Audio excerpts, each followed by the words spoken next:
Oh, GoPro, your stabilization may be really good, but guess what? I have found a weakness and I'm going to exploit it, and I'm going to show the world. So let's get right into it. What's up, guys? It's me, Steve WB. Welcome back to my channel. Now today I'm outside kind of fiddling around in the garage trying to get some stuff squared away, and it has been a while since I've made a video, but the reason for that is I quit my job offshore, so we won't get any more of those great sunset time lapses, and I've gone to work for Amazon working from home. So now I'm going to be working out of my home, and hopefully I'll get more time to make more videos. But the last couple weeks has been really crazy, just to the fact of adjusting to a new schedule, going through training, and then getting started on a new job. But from here on out I should be making more regular videos. So that's just a little quick update as to where I've been and what's been going on. So let's get into the video now about how GoPro stabilization has a very major flaw in it as far as I'm concerned, as you know, for what I bought the camera for and one of the ways that I planned on using it. So let's get into it. So as we all know, GoPro stabilization is second to none. I mean, you can run with it, you can bike with it, and all that great stuff, and it works flawlessly. But one of the ways I was hoping to use the GoPro was for like some more cinematic shots, like, you know, slowly, you know, panning across the objects and getting that cinematic look, so on and so forth. And I've tried doing this for my other channel, Bennett's World, and I was trying to get a cinematic shot of some water guns because we had some sent to us and the company wanted us to make them like a commercial. So I was like, great, water guns, GoPro, don't want to get, you know, good camera wet.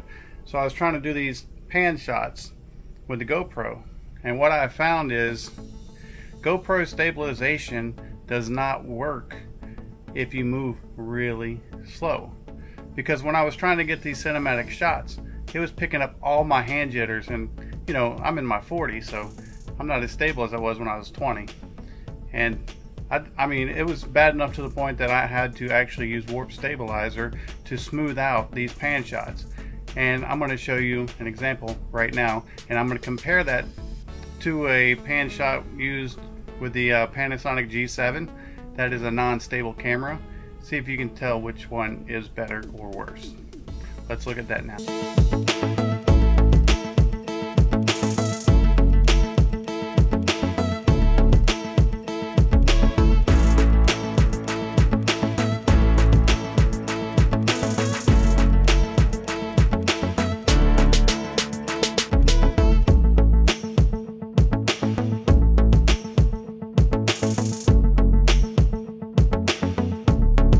Okay, so what do you think?